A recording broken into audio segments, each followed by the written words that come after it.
Eh bien, bonjour à tous et à toutes les amis, j'espère que vous allez bien. Bienvenue dans cette nouvelle vidéo. Aujourd'hui, je suis avec Kamel. Comment tu vas? Salut, ça va très bien et toi? Première fois qu'on se voit sur la chaîne? Première fois. Donc, t'es le pote à Mathieu, qui est aussi dans l'automobile. Exactement. Donc, tu fais de l'achat-revente également. On fait de l'achat-revente, véhicules sport, collection et moto. Donc Mathieu c'est un pote. Lui il est connu maintenant sur les réseaux avec ses voitures. Je suis moins fou que lui, mais quand même. Voilà, on a des caisses sympas et puis Mathieu m'a dit voilà, ce serait marrant de les présenter un peu sur ta chaîne. Les amis, avant de commencer cette vidéo est sponsorisée par Autodoc. Autodoc, qu'est-ce que c'est? C'est pas la première fois donc je vous en parle. C'est une application, un site web qui vous permet de commander tout un tas de pièces détachées pour votre voiture et n'importe quelle voiture. En l'occurrence, c'est là où je prends les pièces pour ma GTR les amis et pour ma M4 également. Alors Autodoc c'est très simple, ça se présente sous la forme d'une application Android, iOS ou directement sur votre PC. Vous pouvez aller sur le site directement Autodoc. Donc l'application Autodoc les amis elle se présente comme ça. Vous avez l'application qui est juste ici. Quand vous l'ouvrez, là où c'est vraiment cool c'est que si vous avez plusieurs véhicules vous pouvez ajouter plusieurs voitures. Donc là en l'occurrence il y a toutes les voitures que j'ai eues. Et en fait grâce à Autodoc les amis, là par exemple je suis sur la M4. Et ben vous avez tout un choix de pièces de A à Z qui va des pneus, des huiles, des fluides, du freinage. Donc tout ce qui est plaquettes, disques, etc. Tout de A à Z. Les filtres pour faire vos révisions, etc. Toutes les pièces, même internes au moteur, comme vous pouvez voir juste ici. Et en plus, les amis, grâce à Autodoc, vous retrouverez les pièces les moins chères du marché. Et vous avez plusieurs marques de pièces. Vraiment, vous retrouvez toutes les marques de pièces. Et en plus, les amis, si vous avez un doute, par exemple, si vous pensez que vous commandez les mauvaises pièces, et ben ils ont un service client qui vous répond 7 jours sur 7 et qui sont super réactifs. C'est une des grosses forces d'Autodoc. Et en plus, c'est l'été, les amis, les pannes, elles risquent d'arriver parce qu'il fait très chaud. Donc, si vous voulez anticiper une panne ou tout simplement prendre des pièces pour votre freinage ou pour vos révisions, au prix le moins cher du marché, je t'invite vraiment à télécharger l'application qui est en premier lien dans la description parce que tu as tout de A à Z. Alors aujourd'hui on est venu présenter donc dans son showroom directement de préparation. C'est ça, c'est le showroom de préparation. On en a un autre à l'avenue 83 dans un centre commercial dans le 83. Alors d'ailleurs les gars, je vais vous mettre une photo du showroom pour ceux qui habitent à Toulon hier, etc. Allez-y parce que c'est monstrueux. Vous allez voir, c'est une enseigne énorme. C'est à l'avenue 83 et c'est monstrueux. Je vous mets une photo maintenant. Donc ta F12 dernier état. C'est un V12 Atmo de 740 chevaux, propulsion, ça marche très fort, ça reste confortable, c'est une GT, donc c'est bien équipé en option à l'intérieur, vous verrez après, c'est très bien équipé. C'est pas une tannée pour tous les jours quoi. Non, tu peux la rouler tous les jours sans problème. Alors à savoir les amis, c'est que tout à l'heure on est parti faire un tour avec et en fait ce qui est assez impressionnant avec cette voiture c'est que tu prends les dodanes à une vitesse où tu as l'impression que moi juste avec ma GTR par exemple je vais arracher le devant. Ouais. Alors que toi tu es en Ferrari non? Non, là tu peux le prendre comme si tu avais, une voiture classique, t'as pas besoin de freiner, t'arrêter. Tu peux les prendre normalement, elle a le lift. En plus de ça, et là elle n'est pas liftée là. Hein. Non, là elle est normale. Donc là elle est normale. C'est assez haut déjà, on peut voir ici quand même qu'il y a de l'espace. C'est vrai qu'avec le lift c'est encore pire, tu vois, donc ça va, c'est pas à ras du sol. Regardez-moi ce capot, c'est vraiment magnifique. Avec les grosses entrées d'air sur le côté, là les prises d'air. Le capot avec le petit kit déco. Là t'as fait un petit kit déco en covering. Moi quand j'ai récupéré la voiture était grise, classique avec des jantes grises. Moi j'ai refait les jantes en noir. Et j'ai mis cette bande, le gris c'est le gris Silverstone chez Ferrari, voilà. Et cette bande je l'ai fait rajouter, c'est un peu comme une TDF, c'est pas une TDF. C'était histoire de la rendre du tout le même prix, mais moi je voulais vraiment qu'elle ait un look un peu plus racing et du coup c'est pour ça que j'ai mis cette bande. Bah en fait ce qui est bien c'est qu'en fait elle était très sobre de base. Déjà le gris c'est une couleur qui est pas de base très énervée, c'est discret comme voiture. C'est très classe. Bon, ça reste une Ferrari évidemment mais ça reste une voiture, ça reste une couleur discrète. Mais là du coup avec les jantes noires tu la rends un peu plus agressive. Voilà, un peu plus pour nous on va dire les jeunes, parce que c'est un peu suivi une voiture d'ancien, c'est très classe.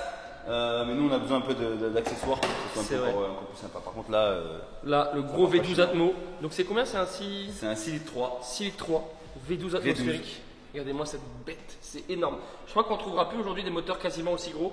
On y retrouve encore la 812 Superfast et la 812 GTS. Mais je pense que c'est la fin. La Ferrari déjà sur la Roma, sur la SF90, ça y est, on a perdu les V12. Hein. Ça parle pas chinois, hein. C'est vraiment énorme. Là on a vraiment toute la partie ici qui est en rouge avec le logo Ferrari. On a les 12 cylindres qui sont tous là-bas et c'est vraiment énorme. Les grosses boîtes à air juste ici. Et en fait c'est impressionnant parce que comparé à un moteur turbo c'est vraiment beaucoup plus linéaire. Oui alors ça marche bien dans les tours, ça monte jusqu'à 9000 tours minute. C'est ça qui est bon sur cette voiture. 9000 tours minute donc ça chante. Mais après oui il n'y a pas grand chose en bas mais en haut il y a énormément de puissance. Ouais. C'est incroyable. Bah, on avait pu faire un petit shoot lui contre ma GTR et en fait on voit que lui dès qu'il est à haut régime bah, il repart directement tu vois. Au début c'est un peu plus lent dès que tu as 3-4 000 tours mais dès que tu montes dans le couple. Bah, arriver à vraiment, c'est comme à 200 km/h, c'est limite, c'est là où elle s'exprime le mieux, de 200 à 300 km/h, en Allemagne bien sûr, on était en Allemagne la dernière fois, et ben c'est là où vraiment elle s'exprime le mieux, et non ça marche vraiment fort, ça marche très fort, il n'y a pas beaucoup de voitures qui passent devant, Et c'est quand même l'équivalent d'une Aventador, hein. C'est la concurrente de l'Aventador. Hein. Après, le seul défaut qu'on va avoir vraiment les amis, c'est que c'est une caisse qui patine énormément. C'est une caisse qui est très joueur, très traître. C'est-à-dire que si tu roules sans ESP et que tu taquines un peu, ça se plante très vite quand même. Regardez-moi cette face avant monstrueuse. Tu vois, c'est là où on voit que ça reste quand même assez sobre. Tout l'avant, il est en chrome. On n'a vraiment pas du tout de côté noir. Tout est à l'avant et chromé. On a le petit logo Ferrari ici.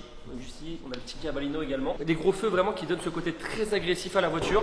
À l'avant, il n'y a pas trop de prise d'air. On voit vraiment que c'est une voiture plutôt, comme on disait, GT. Au niveau des jantes, du coup, c'est les jantes qui sont d'origine. Tu les as peintes? Jantes d'origine en 20 pouces avec des freins céramiques. Très rouge avec le petit Cavallino, encore une fois, au centre en jaune.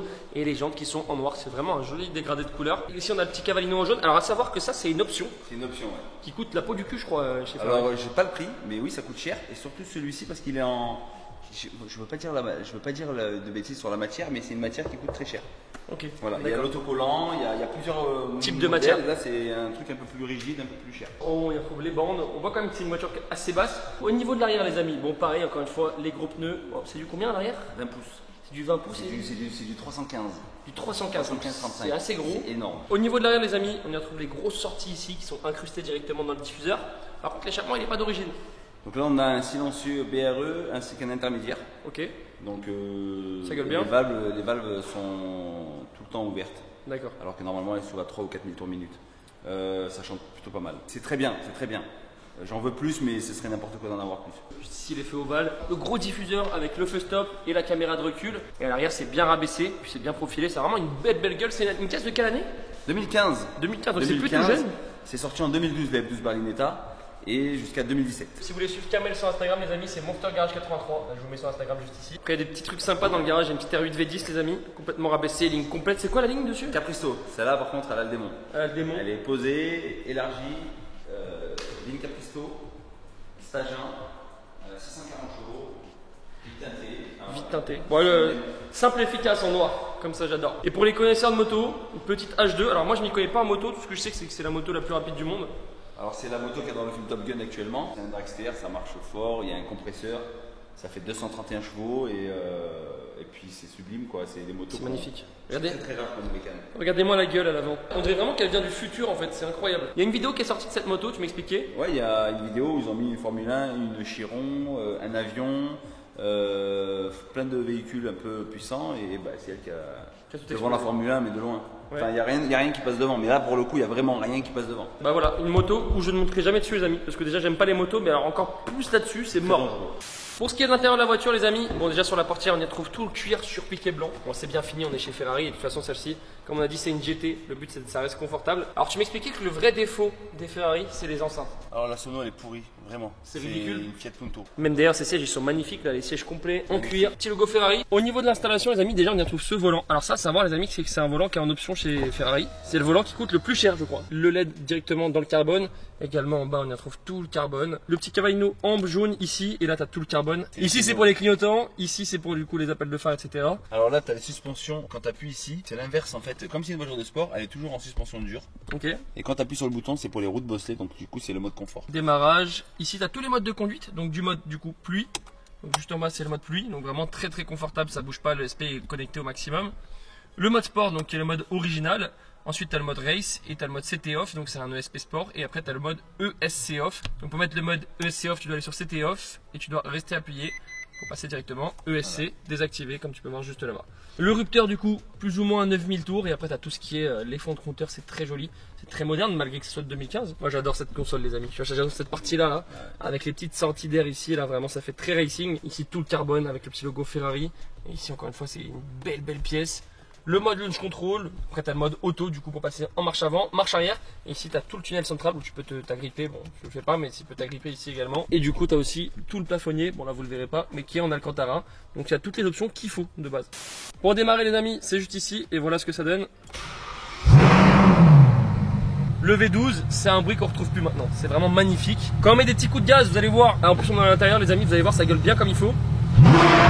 Là je suis à 2000 tours les gars. 4000. Et tu me dis que ça fait pas assez de bruit? Non, il manque un peu. Il manque 12 000. Écoutez-moi ça les gars. Ouais, non, là, C'est vrai que là c'est pas mal. Il va être sur les avis en 2 secondes. Alors les amis, voilà comment je me mets pour écouter le bruit du moteur parce que j'ai pas envie d'être sourd.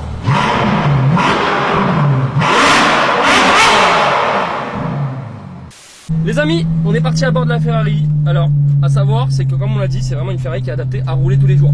Comparé à la 488 de Mathieu, là, bon, les valves sont ouvertes, donc ça gueule. Mais t'es tranquille, t'es bien installé et franchement ça dérange pas. Bon déjà niveau conso avec le V12 c'est comment? Alors on n'a pas la conso ni sur celle de Mathieu ni sur celle-ci. De toute façon je pense que c'est pour une bonne raison. On n'a pas regardé en fait. On n'a pas trouvé où voir la conso. Et tu fais combien de bornes avec un plein quoi? Pas beaucoup. 200? Franchement là en ce moment avec le prix de l'essence j'arrive pas à savoir parce que moi je te dis la vérité je regarde pas. Ok. Pas du tout.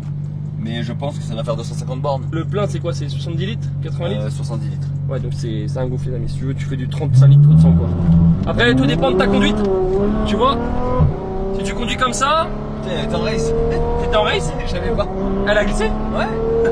Tu vois ça gueule bien comme il faut. Et c'est sûr que si tu conduis comme ça tous les jours, forcément tu vas pas faire beaucoup de bornes. Qu'est-ce que tu pourrais reprocher à cette voiture si tu avais des reproches à lui faire? En fait je peux pas accélérer comme je veux à n'importe quel moment à fond, comme sur une R8 par exemple. C'est le fait que c'est en propulsion que t'aimes pas. Ouais, en fait je sais pas moi t'es à 120 virages un peu humide, t'accélères à fond, tu sais que tu te plantes. Ok. Une R8 tu accélères, qu'il pleut ou qu'il pleut pas tu peux appuyer à fond. Là quand il pleut tu peux pas appuyer à fond. Ouais donc tu t'amuses plus avec une 4 roues toi? Parce que toi t'es froussard un peu. Moi bah ouais j'ai 36 ans donc si tu veux j'étais fou, je ne suis plus fou. Ok. Je conduis parfois comme un fou, mais je suis plus à l'aise avec les 4 motrices. Ouais. Là celle-ci elle me fait peur. Là, l'ESP il fait que corriger. Voilà. Là t'as l'ESP qui corrige tout. Ici j'enlève tout. Par contre ça arrache quand même. Hein. Ouais. Après voilà, tu prends pas une courbe, toi t'accélères pas dans les courbes. Jamais d'avis. Et le point fort pour toi? Le bruit. Le bruit, la classe. Ouais. Franchement par contre c'est stylé, quand tu roules les gens ils kiffent. C'est élégant comme voiture. C'est stylé, c'est classe. T'arrives n'importe où. Bien accueilli quoi. Ça fait de l'effet. Après moi personnellement c'est que ça marche quoi. Ouais. J'ai pris en Allemagne encore. J'ai pris des vitesses. C'est un truc de malade. Dès que ça accroche, c'est fini. Moi j'ai pris 327. 327. 327 en Allemagne. On a été beaucoup en Allemagne. Hein. C'était. J'ai pris 327 à une main. Ok. La vidéo. C'est ça qui est fou. À une main les gars. Vraiment l'avantage de cette caisse c'est la sonorité qui est vénère. Et après t'es vraiment la classe d'une Ferrari. T'arrives avec une GTR partout par exemple, t'es pas spécialement bien regardé, tu vois, les gens ils savent pas trop ce que c'est pas classe comme voiture. Alors là t'arrives avec ça partout, les gens ils savent que c'est une Ferrari tu vois. C'est sûr que c'est prestigieux. Après quand même maintenant de nos jours une GTR c'est quand même c'est une légende quand même. Non mais certains et pour eux c'est une caisse chinoise, c'est une Nissan tu vois. Au niveau de la boîte c'est quoi comme boîte là-dessus? Double embrayage, ultra fluide, ultra rapide. C'est une boîte 7? Non regarde, ouais 7 rapports. Ouais c'est vraiment instantané quoi. C'est propre. Et quand tu roules fort c'est encore plus rapide. Ouais c'est top. Franchement elle est top la boîte. On va faire un petit passage en Allemagne les amis. On va à Düsseldorf vite fait, j'ai mon cousin, il me doit 20 euros.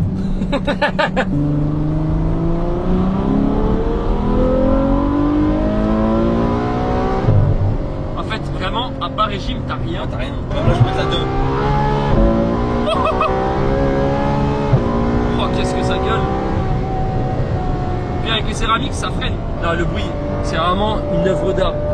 Il n'y a plus ça maintenant. Écoutez-moi ça, c'est magnifique.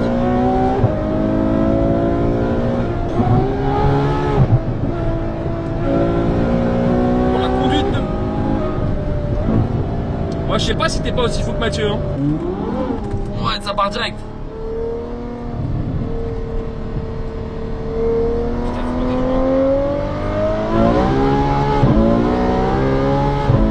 Qu'est-ce que ça marche!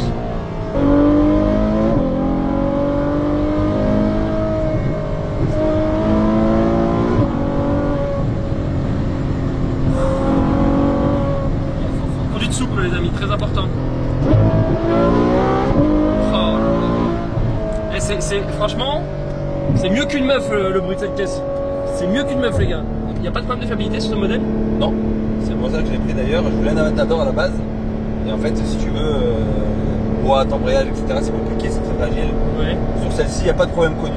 Okay. À ma connaissance et à ce que j'ai lu. Et moi, depuis que je l'ai, aucune galère. Bon, les amis de dehors, voilà ce que ça donne.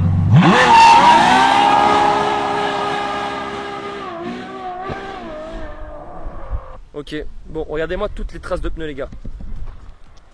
Ça n'a aucun sens. Il a tout laissé par terre. Jusqu'au bout les gars. Vraiment, il a tout laissé par terre. Regardez-moi ce monstre.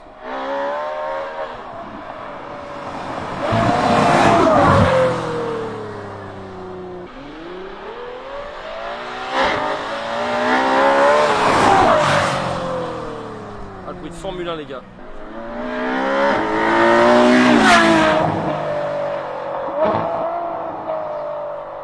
De dehors, le bruit il est monstrueux les gars, c'est trop. En fait cette pièce elle est parfaite pour tous les jours si tu veux rouler en féfé quoi. Kamel, merci à toi. Merci à vous. Là c'est ton véhicule perso celui-là. Alors celui-là c'est mon véhicule perso, ouais. C'est ma vitrine, il sera sûrement à vendre un jour, mais pour l'instant c'est le mien, je le garde. Ok, tu le gardes.